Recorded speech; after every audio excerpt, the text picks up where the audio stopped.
Hello friends, आज हम लोगों की जो क्लास होगी वो आरबीसी का सेकंड पार्ट से। इससे पहले की जो क्लासेस थी उस क्लास में हम लोगों ने देखा था आरबीसी का फुल नेम क्या होता है और उसको किसके अकॉर्डिंग रखा जाता है, एरिथ्रोसाइट्स के अकॉर्डिंग।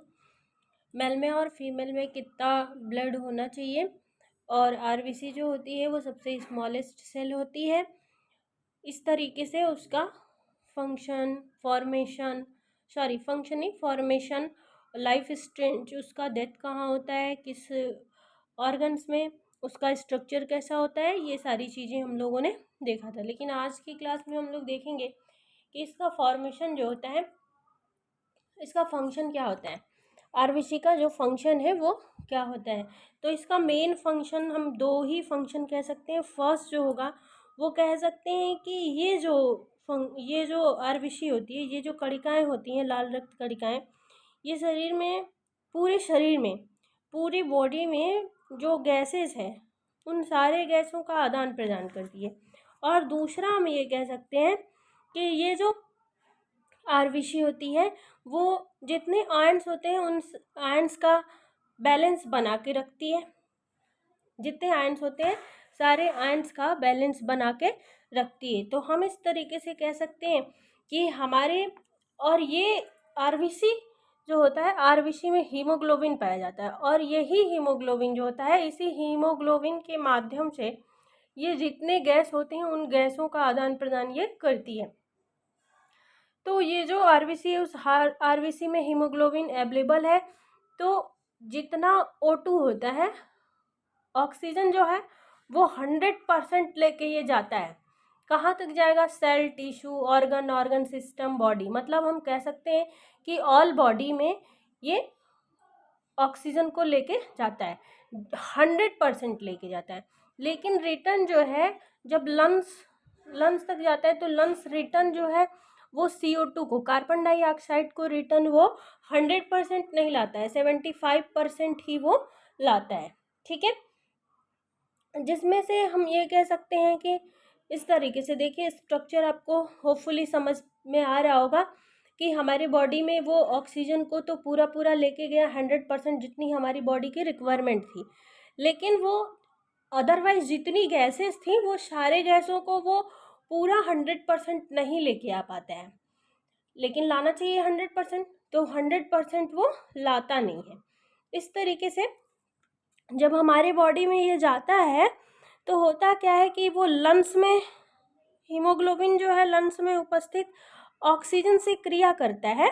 जब ऑक्सीजन से उसका क्रिया होता है तो फिर वो क्या करता है, ऑक्सीग्लोबिन बनाता है और फिर सारे ऑर्गन्स तक लेके जाता है। उसके बाद जो होता है वो कार्बन डाइऑक्साइड से क्रिया करके कार्बोक्सिल हीमोग्लोबिन बनाता है, जो फेफड़े द्वारा छोड़ दिया जाता है और इस गैस को बाहर निकाल दिया जाता है। ठीक है, इस तरीके से हम ये कह सकते हैं कि इसका मेन फंक्शन जो होता है वो गैसों का आदान प्रदान करना होता है। ठीक है, तो हम ये कह सकते हैं कि जिस गैस की आवश्यकता होती है, तो हमारी बॉडी में ऑक्सीजन की आवश्यकता होती है, क्योंकि ब्लड में ही सारी चीज़ें उपस्थित हैं। और ये जो गैसेस है उसमें जो टॉक्सिक गैस होती है, जो हमारे बॉडी के लिए हार्मफुल होती है, वो सारी गैस जो होती है वो उनको वो बाहर निकाल दिया जाता है। ठीक है, इस तरीके से हम कह सकते हैं। देखिए, एक क्वेश्चन आता है कि रक्त में सबसे ज़्यादा घुलनशील गैस कौन सी होती है, तो कार्बन मोनोऑक्साइड होती है। फर्स्ट नंबर पे हम कह सकते हैं कि कार्बन मोनोऑक्साइड, सेकंड नंबर पे ऑक्सीजन, और लास्ट नंबर्स पे हम ये कह सकते हैं कि कार्बन डाइऑक्साइड होता है। ठीक है, इस तरीके से इसका फंक्शन हो गया। तो मेनली दो फंक्शन है। फर्स्ट जो होगा वो गैसों का आदान प्रदान करना, और दूसरा जो होगा वो जितने सारे आयंस हैं उन आयंस का बैलेंस बना के रखना। और थोड़ा सा देख लेते हैं हम लोग, आज इस क्लास को कंप्लीट कर देंगे आरबीसी को, कि इससे जो होता है, अगर आरबीसी जो है इसकी अगर कमी हो जाती है तो हमारे बॉडी में एक विटामिन होती है, उस विटामिन की कमी हो जाती है, विटामिन B6। ठीक है, जिसको बोलते हैं पायरिडॉक्सिन। विटामिन B6 को पायरिडॉक्सिन बोलते हैं। या फिर ये हो सकता है कि ये जो पायरिडॉक्सिन है ये हमारी बॉडी में अगर कम हुआ, विटामिन B6 अगर हमारी बॉडी में कम होता है तो RBC का भी निर्माण कम होने लगता है। तो जब RBC का निर्माण कम होने लगता है, इसका मतलब क्या कि विटामिन B6 की हमारी बॉडी में कमी हो गई है। और विटामिन B6 की कमी तो RBC की कमी। उस होता क्या है कि इसमें माइल्ड एनीमिया हो जाता है। माइल्ड का मतलब होता है कि बहुत कम, मतलब एनीमिया स्टार्ट हो रही है, अब खून की कमी। एनीमिया का मतलब होता है कि खून की कमी हो जाती है, तो माइल्ड एनीमिया हो जाती है। इस तरीके से हम कहते हैं कि जब खून की कमी हो जाती है धीरे धीरे जो होता है उसको बोलते हैं पॉलीसाइपोनिया। ये एक बीमारी होती है। जब हमारी बॉडी में RBC की कमी हो जाती है तो एनीमिया या फिर पॉलीसाइफोनिया बीमारी हो जाती है। और यही RBC जब एक्सेस फॉर्म में होने लगती है, बहुत ज़्यादा बनने लगती है हमारी बॉडी में, तो बोलते हैं उसको, वो एक जो बीमारी होती है उसको बोलते हैं पॉलीसाइथेलमिया। अगर हमारी जो RBC होती है, इससे पहले की जो क्लासेस थी उसमें हमने बताया था कि RBC का जो स्ट्रक्चर होता है वो कुछ इस तरीके से होता है। अगर इसका स्ट्रक्चर बदलने लगा कुछ इस तरीके से, या किसी भी फॉर्म में आप कुछ ऐसे, चाहे जैसे भी आप बना रहे हो, इस तरीके से अगर इसका स्ट्रक्चर हो गया, हम ये कह सकते हैं कि जब इसका शेप जो है वो डिसबैलेंस हो जाता है, इसका जो शेप है वो बदल जाता है, तो व्यक्ति को जो होता है उसको बोलते हैं सिकल सेल एनीमिया।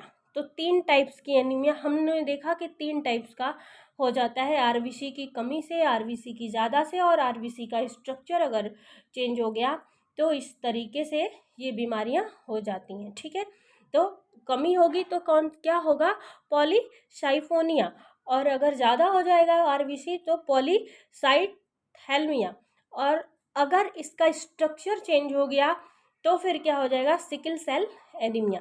इस तरीके से आई होप आप लोगों को वीडियो अच्छी लगी तो लाइक शेयर एंड सब्सक्राइब करना ना भूलें। देख लीजिए, एक बता देते हैं कि ब्लड का जो मात्रक होता है उसको बोलते हैं हीमोसाइटोमीटर।